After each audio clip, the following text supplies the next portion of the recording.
Hello students, hope you all are doing well. Previously આપણે તમારું cost accounting 1 એટલે કે તમારા સેમેસ્ટર 3 ની અંદર મેં તમને એક ઇન્ટ્રોડક્ટરી પાર્ટની અંદર કીધેલું કે ભાઈ તમારું ફાઇનાન્શિયલ અકાઉન્ટિંગ 1 અને જે કાંઈ પણ તમારું અકાઉન્ટિંગ 1 હતું એની સાથે સાથે તમારે એ ફાઇનાન્શિયલ અકાઉન્ટિંગ રિમૂવ થઈ અને કોસ્ટ અકાઉન્ટિંગ અને કોર્પોરેટ અકાઉન્ટિંગ નામના બે સબ્જેક્ટ તમારે સેમ 3 ની અંદર આવશે. ફાઇન. પ્રીવિયસલી તમે જે કાંઈ બી સ્ટડી કરતા હતા વસ્તુઓ એની અંદર તમે ફાઇનાન્સને રિલેટેડ એટલે કે નોર્મલ આપણે કોઈ બિઝનેસ કેવી રીતે અકાઉન્ટ બનાવે એને રિલેટેડ આપણે સ્ટડી કરતા. યુનિટ 1 એના ચેપ્ટર 1 એટલે કે ઇન્ટ્રોડક્શન ટુ કોસ્ટ અકાઉન્ટિંગની અંદર આપણે કઈ વસ્તુ પ્રીવિયસલી જોઈ હતી પ્રીવિયસ સેશન્સની અંદર, તો કે ભાઈ કેવી રીતે કોસ્ટ અકાઉન્ટિંગ જે છે એ પ્રેક્ટિસમાં આવ્યું, શું કામ અકાઉન્ટન્ટ લોકોને જે છે એની જરૂરિયાત પડી, and then we have move to the importance. પછી આપણે એક કમ્પેરિઝન પણ જોઈ હતી કે જેની અંદર આપણે એવી વસ્તુ જોઈ કે ભાઈ કેવી રીતે કોસ્ટ અકાઉન્ટિંગ જે છે એ સુપિરિયર છે ફાઇનાન્શિયલ અકાઉન્ટિંગ કરતાં. ધેન આપણે જોયું એડવાન્ટેજીસ ઓફ કોસ્ટ અકાઉન્ટિંગ, બરાબર, અને પછી જોઈ લિમિટેશન્સ કે ભાઈ એક્સપેન્સિવ છે, ઇગ્નોર આસ્પેક્ટ છે, કોમ્પ્લિકેટેડ છે, બરાબર. ત્યાં સુધી આપણે ડિસ્કસ કરેલું હતું. આ તમામ ડિસ્કશનની અંદર એટલે કે ઇન્ટ્રોડક્ટરી પાર્ટથી લઈ અને લિમિટેશન સુધી આપણે કોસ્ટ અકાઉન્ટિંગને રિલેટેડ તમામ વસ્તુ ભણી લીધી. હવે તમારે એ સમજવાનું છે કે કોસ્ટ કેવી કોને અને કેટલા પ્રકારની કોસ્ટ હોય, બરાબર. આપણે એ વસ્તુ સમજવાની છે કે કોસ્ટ કોને કેવી અને કેટલા પ્રકારની કોસ્ટ હોય. તો એના માટે તમને એક આખો મેજરલી ડિવાઇડેડ સબ્જેક્ટ તમારા ચેપ્ટર 1માં આખો 4 પાર્ટ છે અને અપ્રોક્સિમેટલી એક વાઇડ એરાની અંદર ડિવાઇડેડ જે છે એ પાર્ટ તમને આપેલું છે ક્લાસિફિકેશન ઓફ કોસ્ટ. પહેલાં તો કોસ્ટ કોને કહેવી? કોસ્ટ એટલે કે તમને કોઈ વસ્તુ મેન્યુફેક્ચર કરવા માટે રો મટીરિયલથી લઈ અને ફિનિશ્ડ ગુડ સુધી લાગતી તમામ ખર્ચાને કોસ્ટ કહેવામાં આવે છે. કોઈ પ્રોડક્ટ બનાવવા માટે તમને રો મટીરિયલ લઈ આવી એને પ્રોક્યોર કરવા, એને બનાવવાથી લઈ અને ફિનિશ્ડ પ્રોડક્ટ એન્ડ કન્ઝ્યુમર સુધી પહોંચાડવા સુધીની તમામ પ્રક્રિયા જે છે એની અંદર તમને થતા ખર્ચાઓને કોસ્ટ કહેવામાં આવે છે. બહુ બધી વસ્તુ અને એકદમ નવી અને ઇન્ટરેસ્ટિંગ વસ્તુ તમને આ કોસ્ટની અંદર અને ક્લાસિફિકેશન ઓફ કોસ્ટની અંદર આપેલી છે. ફાઇન. જોઈએ how they are dealing with the cost. પહેલી વસ્તુ તમને આપેલી છે according two element of cost. પહેલી વસ્તુ તમને એલિમેન્ટ્સ આપેલા છે. એલિમેન્ટ્સ તમારે છે ને યુનિટ કોસ્ટિંગની અંદર બી આવે છે, તો ત્યારે આપણે ડિસ્કસ નહીં કરીએ, બરાબર. અહીંયા તમને ઇન ડેપ્થ અને બહુ પ્રોપરલી તમને ડિસ્કસ કરાવડાવી દઉં છું કે કયા કયા એલિમેન્ટ જે છે એના લીધે કોસ્ટ બને છે. હવે ક્લાસિફિકેશન છે ને અલગ અલગ પર્સપેક્ટિવથી કરવામાં આવે. સૌથી પહેલું એલિમેન્ટ ઓફ કોસ્ટ શું કામ લીધેલું છે, તો કે ભાઈ કોસ્ટ કેવી કોને, કઈ વસ્તુ ભેગી થવાથી કોસ્ટ બને છે. તો એટલા માટે આપણે આ તમામ વસ્તુને આની અંદર લીધેલી છે. ફાઇન. પછી at the time of unit cost પણ તમને હું બતાવી દઈશ કે આપણે આ વસ્તુ અહીંયા ડિસ્કસ કરેલી છે. ફાઇન. Let us discuss. એમાં પહેલી વસ્તુમાં પહેલો પોઈન્ટ તમને આપ્યો છે ડિરેક્ટ કોસ્ટ. પહેલાં મેજર બે પોઈન્ટ આપ્યા છે, ડિરેક્ટ કોસ્ટ અને ઇનડિરેક્ટ કોસ્ટ. પછી ડિરેક્ટ કોસ્ટની અંદર 3 વસ્તુ, ડિરેક્ટ મટીરિયલ, ડિરેક્ટ લેબર અને ડિરેક્ટ એક્સપેન્સીસ. ઇનડિરેક્ટની અંદર 3 વસ્તુ, ઇનડિરેક્ટ મટીરિયલ, ઇનડિરેક્ટ લેબર અને ઇનડિરેક્ટ એક્સપેન્સીસ. તમને પ્રશ્ન થાય ને મેડમ ઇનડિરેક્ટ એટલે વળી શું અને ડિરેક્ટ એટલે શું, અમને કેમ ખબર પડે કોને ડિરેક્ટ કહેવું કોને ઇનડિરેક્ટ કહેવું? પહેલાં ડિરેક્ટ કોસ્ટનું ખાલી ડેફિનેશન તમને આપી દઉં છું. જે વસ્તુના ખર્ચાઓ સીધા પ્રોડક્શન એક્ટિવિટી સાથે જોડાયેલા છે ને એને ડિરેક્ટ કોસ્ટ કહેવામાં આવે છે. જે વસ્તુના ખર્ચાઓ સીધા પ્રોડક્શન સાથે જોડાયેલા છે અને સૌથી નજીકના ખર્ચાઓ છે એને ડિરેક્ટ કોસ્ટ કહેવામાં આવે છે. ગુજરાતીની અંદર બહુ આસાનીથી મેં તમને સમજાવી દીધું. ઇંગ્લિશમાં કહું તો the expenses or the cost incurred by the firm or company which directly related to the manufacturing of production activity that is known as the direct cost. બરાબર. એને ડિરેક્ટ કોસ્ટ કહેવામાં આવે છે, જેમાં તમને 3 કેટેગરાઇઝેશન આપ્યું છું ડિરેક્ટ મટીરિયલ, ડિરેક્ટ લેબર અને ડિરેક્ટ એક્સપેન્સીસ. ત્રણેયને વન બાય વન ડિસ્કસ કરીએ. પહેલું તમને આપ્યું છે ડિરેક્ટ મટીરિયલ. એવું રો મટીરિયલ કે જે સીધું તમારી કોર પ્રોડક્ટ સાથે જોડાયેલું છે એને ડિરેક્ટ મટીરિયલ કહેવાય. તો મેડમ ઇનડિરેક્ટ એટલે શું? આપણે બે વસ્તુને પેરેલલ લઈએ, બરાબર? ઇનડિરેક્ટ અને ડિરેક્ટને પેરેલલ લઈએ. હવે તમને એની પહેલાં એક વસ્તુ એ પણ સમજાવી દઉં કે ઇનડિરેક્ટ કોસ્ટ કોને કહેવાય. તો કે જે કોસ્ટ અથવા તો પ્રોડક્શનને લગતા જે ખર્ચાઓ સીધા પ્રોડક્શન કે મેન્યુફેક્ચરિંગ એક્ટિવિટી સાથે નથી જોડાયેલા ને એને ઇનડિરેક્ટ કોસ્ટ કહેવામાં આવે છે. બરાબર? સીધા જોડાયેલા હોય તો ડિરેક્ટ કોસ્ટ, નથી જોડાયેલા તો ઇનડિરેક્ટ કોસ્ટ. બેયને આપણે એક વસ્તુ બે પેરેલલ ચલાવીએ. એ direct material, indirect, direct labour, indirect, direct expenses, indirect. બરાબર? So that you will get the whole idea. ડિફરન્સના ફોર્મેટમાં જઈએ તો જે મટીરિયલ, જે રો મટીરિયલ, જે કાચો માલ સીધા પ્રોડક્શન એક્ટિવિટી સાથે જોડાયેલો છે ને એને ડિરેક્ટ મટીરિયલ કહેવાય છે. મેડમ અમને કેમ ખબર પડે કે તમે આ કહો છો એ વાત સાચી? એક્ઝામ્પલ આપો કંઈક તો અમને આઈડિયા આવે કે ડિરેક્ટ મટીરિયલ કોને કહેવાય. તો તમે કોઈ ચેર બનાવવા માટે, તમારે ચેર બનાવવા માટે જે લાકડાની જરૂરિયાત પડશે ને એ લાકડું જ્યાંથી આવશે ને સપ્લાય થઈને, that is known as the direct material. લાકડા વગર ખુરશી બનશે નહીં, પૂરું થઈ ગયું. તમારી ચેર બનશે નહીં.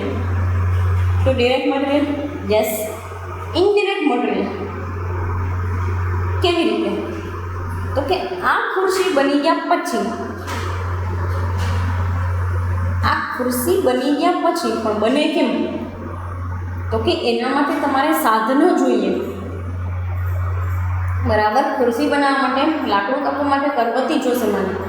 તો આ કરવતીને શું કહેવાય? તો કે ઇનડિરેક્ટ મટીરિયલ.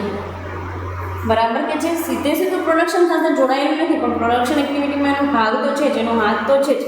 એના વગર એ મટીરિયલ વગર પ્રોડક્શન થશે નહીં. તો કરવતી જે છે એ કરવત તમે જેને કહો છો એનું શું યુઝફુલનેસ? તો કે it is known as the indirect material. હવે ફરી પાછું બે વસ્તુ લઈએ, ડિરેક્ટ લેબર ને ઇનડિરેક્ટ લેબર. જે લોકો સીધા રો મટીરિયલ ઉપર કામકાજ કરે છે, મશીનરી ઉપર કામકાજ કરે છે એને ડિરેક્ટ લેબર કહેવાય છે. એ તમારો કોર જે છે એ પ્રોડક્ટ બનાવીને આપે કે એ લોકો કે જે મજૂરો જે છે કે જે મશીન જેટલી ટાઈમ પીરિયડ સુધી ચાલે છે, જેટલું લેબર વર્ક મશીન કરે છે, જેટલું લેબર વર્ક લેબર્સ લોકો કરે છે, કે જે કોર પ્રોડક્ટ સાથે જોડાયેલા છે, કે જે તમને એક પ્રોડક્ટ, ફિનિશ પ્રોડક્ટ આપશે, that are known as the direct labour. તો મેડમ ઇનડિરેક્ટ લેબર કોને કહેવું? એને કહીએ, એને સમજીએ. જો ભાઈ, બિઝનેસ એક્ટિવિટીની અંદર તમે પ્રોડક્શનમાં તો કેટલી બધી એક્ટિવિટી ચાલતી હોય. તો ઘણા લેબર એવા છે કે જે ઇનડિરેક્ટ લેબર છે, જેનો તમને દેખીતો કોઈ હાથ નથી લાગતો કામકાજની અંદર, પણ એનું ઇમ્પોર્ટન્સ છે. તો એવા તમામ એક્સપેન્સીસ, એવા તમામ લેબર વર્કને આપણે ઇનડિરેક્ટ લેબર કહીશું. કેવી રીતે? તો કે માની લો કે આપણે કંપનીની અંદર જે છે ને એ ફર્નિચર બનાવ્યું, બરાબર? ફર્નિચર બની ગયું. હવે તમારે અમુક એવા લોકો જોતા હતા કે ભાઈ જે લોકો પર્ટિક્યુલરલી ખાલી એક વોર્નિશિંગનું કામ કરી દે, એટલે કે તમારી ખુરશી જે છે ને એના પર કલર લગાડવાનો, વોર્નિશ કરવાનો. આ વોર્નિશ માટે જે લોકોને તમે મૂકેલા હશે અને એ વોર્નિશિંગ માટેના જેટલા કલાકો લાગશે ને એને ઇનડિરેક્ટ લેબર કહેવાય. નો ડાઉટ એનો કોઈ ભાગ નથી, પણ એ ઇનડિરેક્ટલી તો જોડાયેલા છે ને, એનું ઇમ્પોર્ટન્સ પણ છે. વોર્નિશિંગ વગરનું તમે ફર્નિચર મૂકો એટલે ફાંસ લાગી જાય, તમે ઘૂસી જાય હાથમાં, પગમાં, ગમે તે. કારણ કે વોર્નિશિંગ કરવું જરૂરી છે, પોલિશિંગ જરૂરી છે, કરવું જરૂરી. હા, ફાઇન. તો એ શું છે? તો કે ઇનડિરેક્ટ લેબર. ને લાસ્ટ તમને ડિરેક્ટ એક્સપેન્સીસ ને ઇનડિરેક્ટ એક્સપેન્સીસ આપેલા છે. એવા ખર્ચાઓ કે જે સીધા જોડાયેલા છે ને તમારી પ્રોડક્શન એક્ટિવિટી સાથે, જેમ કે આવકમાં ગાળા ભણો, રો મટીરિયલ લઈ આવવા માટે તમારે આ દેવું જ પડે, હાલે જ નહીં. આ શું છે? Direct expense.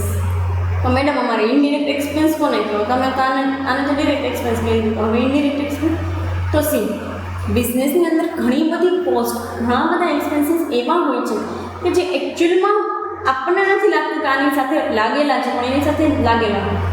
જેમ કે ઇનડિરેક્ટ એક્સપેન્સીસ એટલે શું, તો કે મટીરિયલને પ્રોક્યોર કરવા માટે તમારે જેટલો ટાઈમ પીરિયડ જેટલા પૈસા જોશે ને, કે માની લો કે ભાઈ મારે આ મટીરિયલ પ્રોક્યોર કરવા માટે પર્ટિક્યુલરલી 2-3 કલાકનો ટાઈમ પીરિયડ લાગશે, કે મારે ફ્રીઝિંગની જરૂરિયાત છે, તો એ ફ્રીઝિંગ કરવા માટેના તમે જે કાંઈ પણ કોલ્ડના પૈસા લો છો ને, રેન્ટના કે પછી તમે એનું બિલ ભરો છો, that R known as the indirect expenses, જેનો પ્રોડક્શનમાં હકીકતમાં કાંઈ હાથ નથી, પણ એને તમારે પ્રોક્યોર કરીને રાખવું, એના ઉપર કાચ ન લાગે, જેમ કે લોખંડની કોઈ વસ્તુ ઉપર કાચ ન લાગે, કે ફ્રીઝિંગ કરવાની વસ્તુ ફ્રીઝ થાય પ્રોપરલી, આ તમામ વસ્તુને જે એક્સપેન્સ લાગે ને એને ઇનડિરેક્ટ એક્સપેન્સ કહેવાય. બીજી એક વસ્તુ તમને કહું છું કે તમે જ્યારે બી આ વસ્તુ ઇન્ટરનેટની અંદર તમે જોશો, બરાબર, તમે માની લો કે તમે just for the sec of your knowledge તમે ઇન્ટરનેટમાં સર્ચ મારો છો આ તમામ શબ્દને, તમને એ વેની અંદર નહીં મળે જેમાં હું સમજાવું છું, કેમ કે હું તમને સૌથી ઇઝીએસ્ટ વેની અંદર સમજાવું છું, બુક કરતાં ઇઝી. બુકમાં તો ઇઝી લેંગ્વેજમાં જ હશે, પણ બુક કરતાં ઇઝી લેંગ્વેજમાં તમને સમજાવું છું, જેથી કરીને તમને આઈડિયા આવે. ફાઇન. સો ઇન્ટરનેટની અંદર સર્ચ મારો છો ને એમાં કોઈ અધર લેંગ્વેજમાં છે તો અન્ડરસ્ટેન્ડિંગ ડેવલપ કરી લેવી, બરાબર. અથવા તો પૂછું મને કે ભાઈ મેડમ આ વસ્તુ કે છે આ લોકો એ સાચી છે, પણ મોર ઓવર ઇન્ટરનેટ સોર્સ ઉપર જવું નહીં, કેમ કે એ બહુ જનરલાઇઝડ હોય છે. જનરલાઇઝ ઇન ધ સેન્સ કે એ લોકો જે છે ને એ આપણી અકાઉન્ટિંગ સિસ્ટમ પ્રમાણે નથી આપતા એ ડેફિનેશન્સની લોકો. American accounting system, American accounting standard છે ને એ પ્રમાણે આપે છે, તો ડેફિનેટલી થોડોક તમને એમાં ચેન્જ લાગે. Fine. So વેનેવર you focus on two that part અને તમે એ અકોર્ડિંગ જવા માંગો જ છો તો ફાઇન, તો કમ્પ્લીટલી ઓકે, તો તમે એની અંદર જાઓ છો તો તમને એ અમેરિકન સ્ટાઇલ પ્રમાણે વસ્તુ આપેલી હશે. ફાઇન. અને એને તમે જે કાંઈ પણ છે વિડીયોના કન્ટેન્ટને એને તમે કમ્પેર કરો છો તો તમને જોવા મળશે કે આ જે વસ્તુ છે એ સૌથી ઇઝીએસ્ટ છે, એટલા માટે કે તમારી અન્ડરસ્ટેન્ડિંગ ડેવલપ થાય. બાકી તો મને ખબર છે કે ભાઈ ગૂગલની અંદર શું મિનિંગ છે. Fine. So this is the thing, તમે વાંધો નહીં, તમે કરો એ વસ્તુ અને સારી વસ્તુ છે, તમે તમારી રીતે સર્ચ કરો છો. આઈ એમ રિયલી ગ્લેડ જે લોકો કરો છો એના માટે આઈ એમ રિયલી ગ્લેડ કે તમે લોકો એ કામ પણ કરો છો અને જોવો પણ છો કે મેડમ કહે છે એ વસ્તુ સાચી છે, and this is your right. એ તમારો હક પણ છે કે તમે એ વસ્તુ જુઓ. Fine. So completely okay. Fine. Next તમને આપેલું છે classification according to functional classification. Function એટલે શું, તમે એક વસ્તુ સમજો કે બિઝનેસની અંદર છે ને કેટલા બધા ફંક્શન છે અલગ અલગ, અને એ ફંક્શન્સ અકોર્ડિંગ ટુ કામકાજ થતું હોય. હવે આ ફંક્શન્સ અકોર્ડિંગ ટુ જ્યારે કામકાજ થાય છે ત્યારે તમારે એના ફંક્શન વાઇઝ તમારે એક્સપેન્સીસને બાયફર્કેટ કરવા પડે ને, કે ફેક્ટરીની અંદર કેટલા ઓવરહેડ્સ લાગ્યા, એડમિન માટે કેટલા ખર્ચા થયા, સેલિંગ એક્ટિવિટી માટે કેટલા ખર્ચા થયા. ફાઇન. તો જોઈએ functional classification, function according to classification. એમાં તમને પહેલું આપેલું છે ફેક્ટરી ઓર work overheads.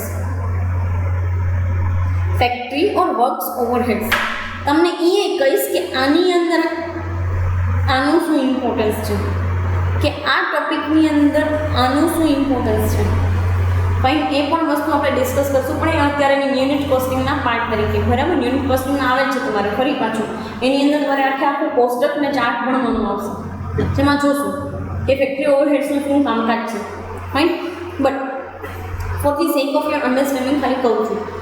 C, factory overheads ઓર વર્ક ઓવરહેડ્સ એને કહેવામાં આવે છે કે જે ફેક્ટરીને લગતા ખર્ચાઓ હોય, બરાબર. ફેક્ટરીને લગતા ખર્ચાઓ જેટલા પણ હોય એને ફેક્ટરી ઓવરહેડ્સ કહેવામાં આવે છે.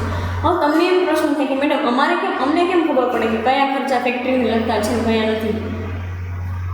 હું તમને કહું છું કે તમને કેમ ખબર પડશે, બરાબર. સી, તમે ટ્રેડિંગ અકાઉન્ટની અંદર કેટલા એક્સપેન્સ લ્યો છો? ટ્રેડિંગ અકાઉન્ટમાં અમુક એક્સપેન્સ લ્યો છો ને, આવકના ગાળા ભાડું આ છે તે છે, જે કંઈ પણ રેન્ટ તમે ફેક્ટરી રેન્ટ ભરો છો, આવકમાલનું ગાડા ભાડું છે, કે બીજી કોઈ મશીનરીનું ડેપ્રિશિએશન લાગ્યું છે, કે મશીનરી જે છે એના પ્રોક્યોરમેન્ટને લગતા ખર્ચા લેવા છે, તો આ બધી ફેક્ટરી ઓવરહેડ્સનો પાર્ટ છે. અને એને વર્ક ઓવરહેડ્સ પણ કહેવાય છે. શું કામ? કારણ કે તમે જે કંઈ પણ વસ્તુ કરો છો એ વર્ક રિલેટેડ કરતા હોય છો. નોર્મલી વર્ક ઓવરહેડ્સનું કામ એ છે કે તમને આપવામાં આવેલું વર્કને લગતા ખર્ચાઓ, એટલે હકીકતમાં આ છે ને જોબ કોસ્ટિંગ અને બેચ કોસ્ટિંગનો પાર્ટ છે, જે તમે ફર્ધર તમારા જે કાંઈ પણ નેક્સ્ટ સેમેસ્ટર્સ છે એની અંદર તમે સ્ટડી કરશો. But the thing is that કે ફેક્ટરી ઓવરહેડ છે, વર્ક ઓવરહેડ છે એટલા માટે પણ કહેવામાં આવે છે કારણ કે એ લોકો ફેક્ટરીને અથવા તો ટ્રેડને અંડરટેક એક્ટિવિટી લે છે. નેક્સ્ટ તમને આપ્યું છે administration or office overheads. Madam admin overheads આમાં શું કામ છે? આપણે તો કોસ્ટિંગનું કામ કરીએ છીએ. કેમ ન લાગે કોસ્ટિંગની અંદર એડમિન ઓવરહેડ્સ લાગે? અને બિલકુલ લાગે. કારણ કે ઓફિસ વર્ક કરવું, એડમિનિસ્ટ્રેશનના એક્સપેન્સીસ બેર કરવા એ પણ એક લાગતી પ્રોડક્ટનો ભાગ જ છે અને આપણે એ વસ્તુ કન્સન્ટ્રેશનની અંદર લેવાની જ છે. ઇનફલી લેશું. ફાઇન. એડમિન ઓવરહેડ્સ એટલે તમે P&L અકાઉન્ટની અંદર તમામ પ્રકારના જેટલા પણ ઓવરહેડ્સ લ્યો છો કે જેમાં તમે ઓફિસ એક્સપેન્સીસ અને એડમિન ઓવરહેડ્સ લખો છો એ તમામ ડેપ્રિશિએશન સિવાયના અને ઇન્ટરેસ્ટ ઓન લોન સિવાયના જેટલા પણ એક્સપેન્સીસ આવશે ને એડમિન એક્સપેન્સ કહેવાય, જેને એડમિન ઓવરહેડ્સ કહેવાય છે. આ એડમિન ઓવરહેડ્સનો રોલ શું છે? તો કે તમને એમ પ્રશ્ન થાય કે મેડમ તમે તો આવી રીતે એમ કહો છો કે ભાઈ એડમિન ઓવરહેડ્સ આવે, પણ એડમિનને શું ફેક્ટરીને લાગે વળગે કે ભાઈ એડમિનને અને પર્ટિક્યુલર પોસ્ટને શું લાગે વળગે? તો એક વસ્તુ તમને કહું કે એડમિનને લગતા જેટલા પણ ખર્ચાઓ આપણે કરીએ છીએ જેમાં આપણને એવું લાગે છે કે કાંઈ રોલ નથી, બટ હકીકતમાં કેવું છે તો કે તમે જે વસ્તુ માટેના પૈસા ખર્ચો છો ડોક્યુમેન્ટેશન માટેના કે ટેક્સ ભરવા માટેના કે ટેક્સ ઓડિટ માટેના કે એના એ પૈસાનો એમાં રોલ તો હોય જ ને. તો તમને રેવન્યુ ક્યાંથી જનરેટ થાય જો તમે આમાં આ પૈસા એમાં નાખતા જ નથી? તો સિમ્પલી રેવન્યુને લગતા રેવન્યુ જે છે એ એકચ્યુઅલ વેની અંદર જોવા માટે કોસ્ટની અંદર આ એક્સપેન્સ લેવા જરૂરી છે. ફાઇન. નેક્સ્ટ તમે કહે છે સેલિંગ એન્ડ એડમિન ઓવરહેડ્સ અથવા તો selling and distribution overheads. Selling and distribution overheads કોને કહેવાય? તો કે તમે જેટલી પણ સેલિંગ એક્ટિવિટીને લગતા નાના મોટા ખર્ચા કરો છો એને સેલિંગ એન્ડ ડિસ્ટ્રીબ્યુશન ઓવરહેડ્સ કહેવાય છે. અથવા તો તમારી પ્રોડક્ટ જે છે એ કન્ઝ્યુમર સુધી પહોંચાડવા માટેના ખર્ચા કરો છો that R known as the selling and distribution overheads. બરાબર. તમારા ત્રણેય પ્રકારના ઓવરહેડ્સ જે છે એ તમે જ્યારે યુનિટ કોસ્ટિંગ લેશો ત્યારે એ યુનિટ કોસ્ટિંગની અંદર મેન્શન કરવાના રહેશે. ફાઇન. જેમાં તમને આઈડિયા આવી જશે કે યસ એકચ્યુઅલમાં આ ઓવરહેડ્સનું ઇમ્પોર્ટન્સ છે. હું તમને એક કોસ્ટ શીટ પણ સ્ટડી કરાવીશ જેમાં તમને આઈડિયા આવશે કે ક્યાં રોલ છે એનું, કેવી રીતે લેવામાં આવે છે. Fine. So selling and distribution overheads તમે એન્ડ કન્ઝ્યુમર સુધી પહોંચાડવા માટે જેટલી મહેનત કરો છો ને એના બધા ખર્ચા. બરાબર.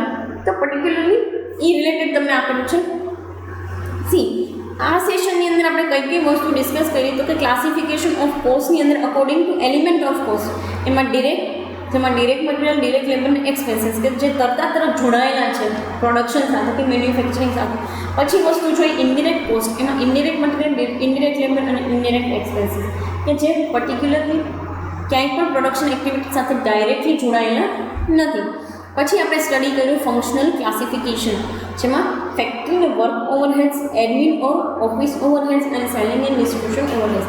તમને એ પણ એક પ્રશ્ન થતો હશે કે મેડમ આ વસ્તુ ક્યાં યુઝફુલ છે? તો ડેફિનેટલી યુઝફુલ છે કારણ કે આ વસ્તુ તો કોર પાર્ટ છે. આ ફેક્ટરી ઓવરહેડ્સ કોર પાર્ટ છે. પછીનો નેક્સ્ટ પાર્ટ એડમિન ઓવરહેડ્સ કારણ કે કાગળિયાને આપણને તો ખર્ચા લાગે જ છે. પછીનો ભાગ આવ્યો છે સેલિંગ એન્ડ ડિસ્ટ્રીબ્યુશન ઓવરહેડ્સ. તમને એક વસ્તુ કહી દો કે selling and distribution and admin overheads જે છે એ અલ્ટિમેટલી તમે જે છે ને ફેક્ટરી ઓવરહેડ્સ પછી તમે એની ટ્રીટમેન્ટ આપશો, અકાઉન્ટિંગ ટ્રીટમેન્ટ. કારણ કે નોર્મલી પણ એડમિન અને સેલિંગ એન્ડ ડિસ્ટ્રીબ્યુશન ઓવરહેડ્સ આપણે જે છે એ P&Lમાં લખીએ છીએ. ફાઇન. સો એની ટ્રીટમેન્ટ જે છે અકોર્ડિંગ ટુ રહેશે. કમિંગ સેશન્સની અંદર behavioural classification as well as according to time and according to decision making સમજશું જે તમારા માટે એકદમ નવીન અને ફ્રેશ વસ્તુ છે. તમને બહુ જ મજા આવશે વસ્તુ સ્ટડી કરવાની. ફાઇન.